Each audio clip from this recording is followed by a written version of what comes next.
Hi there, I'm Mabel Jong. It's the harsh reality.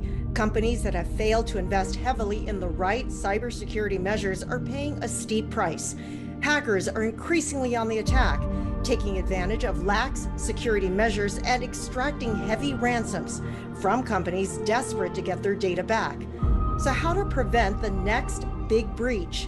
I have with me two digital experts: Michael Gorlick, Chief Technology Officer at Morphisec, a security solutions firm specializing in mid-sized to small enterprises around the globe, and James Moeller, Technology Manager of Cybersecurity at Rutter Networking Technologies, an IT consulting and services company. Welcome to you both. Michael, let's start with you. How are ransomware attacks on the rise? 67% of businesses, small and medium-sized businesses and medium-sized businesses, being attacked at least once during the last year by a ransomware attack. So it's significant. There is no small, there is no medium or large. Everyone are being attacked.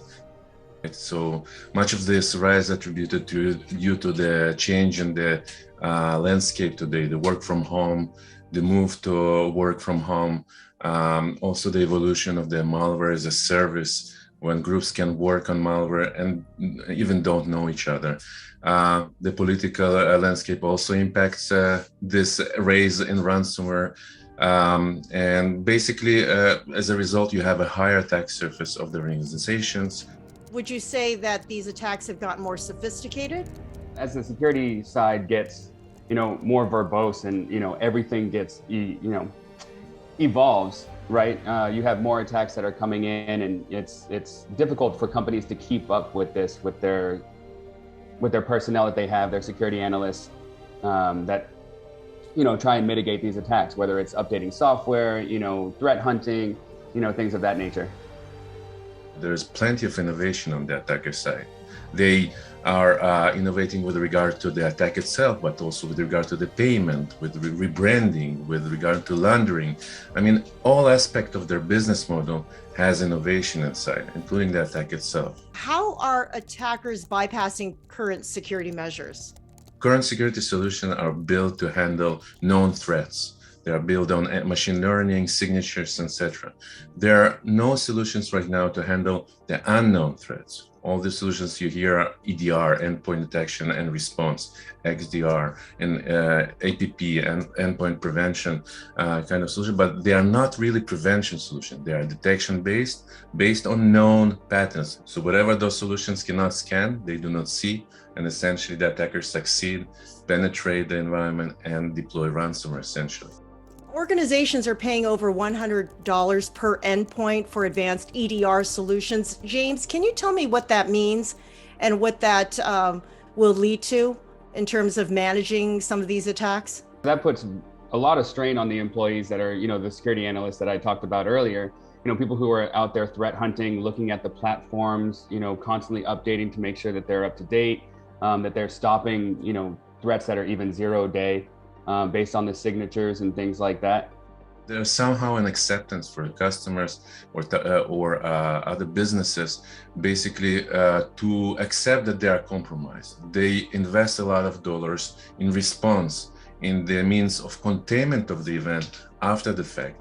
And they kind of forget that there are ways to reduce the risk, to improve prevention before being compromised. You both work with small to medium-sized companies. How do you keep this affordable for these kinds of firms?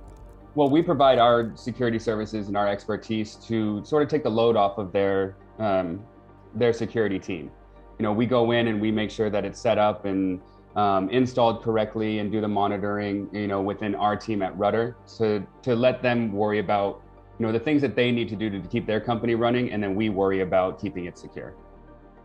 We deploy basically our solution, which is based on moving target defense for prevention of the unknown threats that are attacking the businesses. Additionally, we also provide supporting services and complementary vulnerability detections, but the main component is the moving target defense, which we will talk soon about, that really prevents these advanced threats and reduces the risk of the customer or the business to deal with remediation response.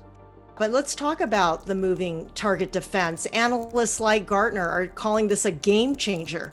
Basically, even if there's an attack that is, or a vulnerability that is open, it moves the goalpost from what the attacker is looking for. It makes it so that the final target of what they're actually looking for is hidden. So they never actually reach that point where they can, take advantage of a vulnerability. And is it a unique defense mechanism, Michael, that makes MTD effective? It reduces the attack surface, exactly as James mentioned. By creating this dynamic attack surface, as James said, we are hiding this attack surface from the attacker. So while the attacker today are changing and innovating, I mentioned before, all the time, and are one step ahead of the defenders, we basically change, we turn the table over to the attacker, and we are becoming the one step ahead. We are changing the landscape, the target itself, for the attacker to try and now understand where it goes. So by introducing this prevention layer, we make the target more complicated, and attackers are human beings. They will always choose for an easier target. James, would this be an add-on or a complement, if you will, to antivirus solutions that are already in place?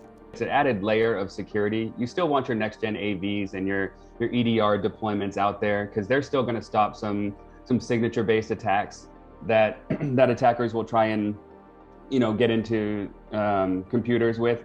So this added layer, it basically is a fail-safe for when the EDR solution or next-gen AV doesn't provide that protection to the client. As James exactly mentioned, is this last layer of defense for your peace of mind, for your protection. So definitely, those are most of the deployments that we have, additional layer on top. For these small and medium-sized companies that you work with, how significant is this for them? Definitely, any of those businesses have to have this additional protection. Yeah, and to piggyback on that, for what Michael is saying, they care about the ease of access, right? How easy is it to get in, like the vulnerabilities they can piggyback on. It's the very first thing of the MITRE framework, right? Reconnaissance. They're going to go out and they're going to look to find out what they can get into. They don't care, normally about like the size of the business or anything like that. They just care if they can get in, develop the resources, find the initial access, and get after it. And are companies, do they have ransom built into their business model? I mean, would this perhaps be a better investment than really putting aside dollars to pay cyber criminals the money they want? $2 million on average for ransomware in the United States, or even in the world. It's really tough for small and medium businesses to scrimp that money together to save. And even if you do pay these ransom attackers, there's no guarantee that you get, your decrypt files, you get everything back. So you're taking a risk there as well. So the best method is, preventing the attack from happening. What would you say, at the very least, companies should have in their data protection arsenal?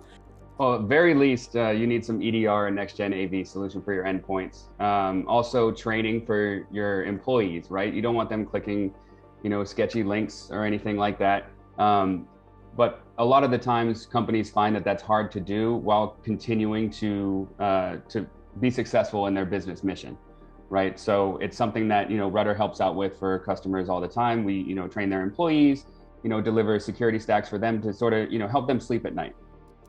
Michael, would this be a strong choice for servers that require workload support? So today, with the remote work, servers become the first line, the first perimeter where you get into, and there's enough vulnerabilities there.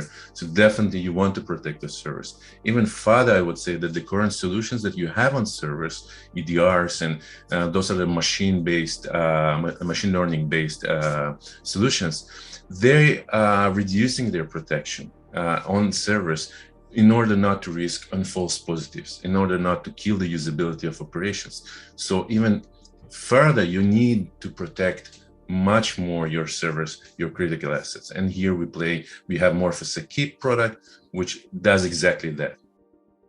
What do you see coming down the line in terms of vulnerabilities?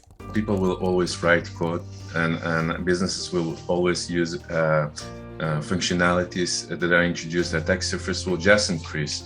So the landscape will just flourish more for the ransomware to attack. So exactly as the ransomware attackers are innovating, they're basically innovating, we need to innovate as well. You can never be too protected. Always plan for the worst, and assume that you're vulnerable, and take the steps necessary to protect not only the company but the employee, from any vulnerabilities that are out there. All right. Well, Michael Gorlick, Chief Technology Officer at Morphisec, and James Moeller, Technology Manager of Cybersecurity at Rutter Networking Technologies. Thanks so much. Thank you, Mabel. I'm Mabel Jong.